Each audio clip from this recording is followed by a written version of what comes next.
Basketball Unfiltered back with another video. So, the NBA season has come to a close, and unfortunately it did not end the way that I wanted it to end.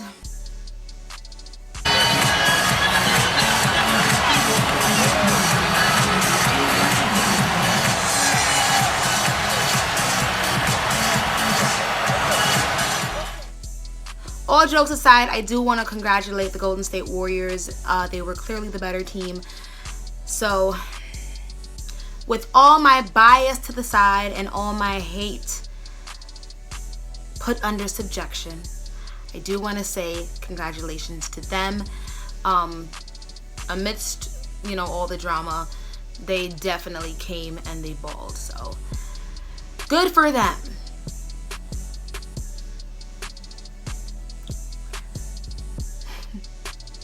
Now that that is out of the way, let's discuss something a little bit more exciting. What do you guys think is the most exciting thing that you guys are looking forward to seeing happening in the off season? Now, for me, there's a lot of new kids that are going to be coming in the draft. We know that Lonzo Ball is the talk of the whole league right now. It could be because of his father, but nonetheless, he's the talk of the town. So we know that he's most likely going to the Lakers, and then we have our Malik Monk, and then we have Jason Tatum, and then we have De'Aaron Fox. So there's a lot going on with a lot of the new kids that are coming in through the draft that we're all kind of excited to see how they're going to fit into these new teams. But for me, the most exciting part of the offseason is going to be seeing where these free agents are going to find themselves once October rolls around. Now, there are a few big names that we need to discuss. Where are they going to go? Are they going to stay? Are they going to leave? The first one is Chris Paul. Now, Chris Paul personally for me is one of my favorite point guards. Besides Allen Iverson, when it comes to the guard conversation, Chris Paul is up there for me. I adore him. But here are some of the reasons why I think that Chris Paul should stay with the Clippers.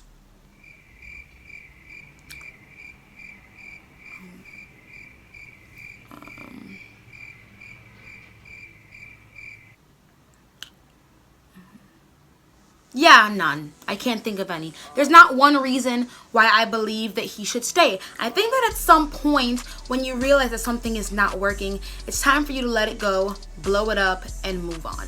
And I think that Chris Paul has been faithful to the Clippers for as long as he has. But now it's time to let it go. It's time to move on. It's time to be better and to realize that you can find yourself in a better situation.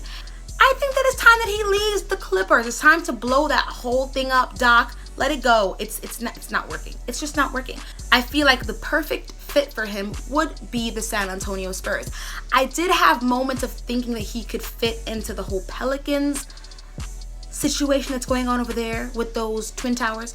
And you know what? Maybe it could work now that I'm saying it aloud.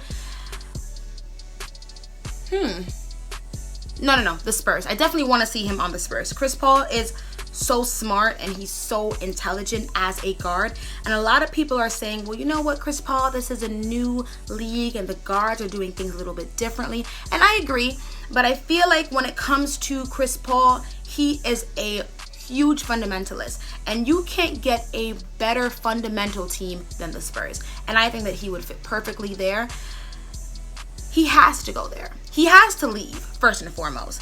But I feel like the Spurs or the Pelicans would be a great fit for him. So hopefully they can figure that out for sure. The next person that a lot of people are talking about leaving is Paul George. Now that KD has joined the Warriors, all bets are off. We can all team up at this point. So why not have Paul George come over to the Cavs? The only problem is, would it be at the expense of Kevin Love? Now, I am not fully sold on Kevin Love. He's been there for a couple of years. In the beginning, it was a little bit rocky. Then it got a little bit better. But now I'm back to the point where I'm just like, I don't know, Kevin. I just don't know. I don't know if he is really the fit for what LeBron is trying to accomplish. At this point, LeBron is 32 years old. We have got to speed things up. We need to get at least 1 or 2 more championships. And if Kevin Love is going to come into a game 5 and only give us 6 points, this is not the place for you. Clearly, it's not. It's not. I mean, you're inconsistent. You cannot give me 35 points one game and then come and give me 6. It's just not going to work out. So, if Paul George could possibly find himself in Cleveland, would it be at the expense of Kevin Love? I'm pretty sure that we can't keep all of them unless we were to get rid of the entire team. And I'm not really mad at that idea either, because Darren Williams gotta go. Shumpert gotta go. JR, I'm on the fence with you, but you kind of did yourself a good thing in game 5, so I'm kind of thinking that you could stay. But if not, J.R. Smith gotta go. So if we eliminate all these people, I think that we can definitely create a lot of cap space for Paul George. But let's see what happens. What do you guys think? Do you guys think that he fits on the Cavs? Should he go somewhere else? Should he stay in Indiana? Let's talk about it. The next name, Gordon Hayward. Now, Gordon Hayward is personally one of my favorite players to watch now. Starting last season, and I'm sure it will be next season. But where should he go? There are a lot of rumors that he's going to be joining the Celtics. There were some pictures that he put out with his daughter, and she had on like a green shirt with the clover. Him and I think a couple of the Celtics players are following each other on Instagram. All those little petty stuff. But there has been some solid information going on behind the scenes that he definitely could be going to the Celtics. Now, the Celtics are, in my opinion, 1 or 2 pieces away from definitely being a contender. Last season, they were the number 1 seed, and so people are saying, well, duh, they're a contender, they were number 1. Yeah, you know how that went. We all saw.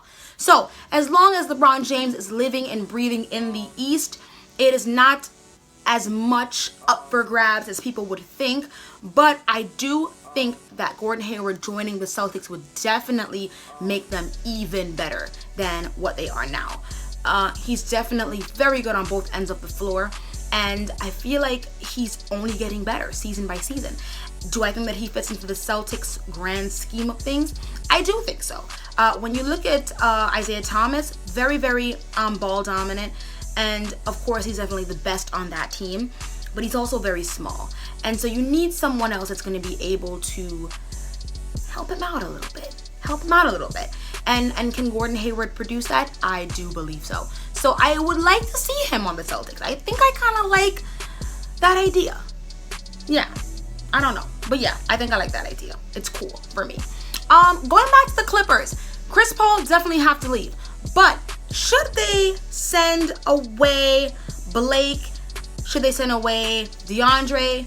Should they just blow the whole thing up and start over and have it kind of develop around Austin Rivers? I don't know. What do you guys think is going on with that whole Clippers situation? The Pacers, whatever. If Paul George leaves, there's nothing to discuss for right now. The Bucks are coming.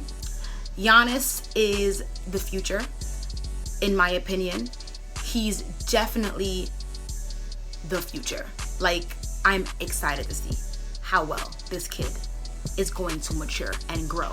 So that's super exciting to know about. And like, just in general, just to see all these teams develop. Who are they going to get? Who are they going to let go? Who are they going to trade? Are they going to get better? Are the Knicks going to go anywhere?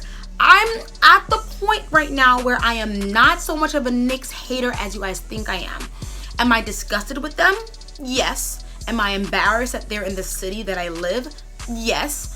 But nonetheless, I don't want to see the Knicks suffer every single season. It's getting a little old. Just a little bit. So, do I want to see them develop and get better? Hell yeah. You know, who are they going to get? Who do you guys think that they're going to get, though? I think that's what's on all Knicks fans' minds. Who will they draft? I really don't care, but it will be exciting to see what happens on draft night. So, but let's talk about it. You know, let's talk about any other superstar that you would like to see go to a different team, or do you think that it's going to be the Cavs and the Warriors again? Personally, coming from a LeBron James fan, I don't know if I want to see them in the finals again, especially if it's going to be another loss. I'd rather LeBron not go. I'm going to keep it a buck. So, do you think it's going to be the Cavs and the Warriors again? Do you think that all of this means nothing? Do you think that no one can take down the Warriors? Do you think that no one can really take down LeBron James? We'll see. We will see. But let's talk about it. I'm excited. I'm always excited for basketball to come back. But this summer, I'm excited to see what the moves will be. Yeah, I'm excited. But as always, thank you guys so much for watching. This has been Basketball Unfiltered. Stay tuned. Just because the NBA season is over doesn't mean that I won't be here. I still have a whole lot to talk about. So make sure you're subscribed. Make sure you like my Facebook page. And make sure you keep watching.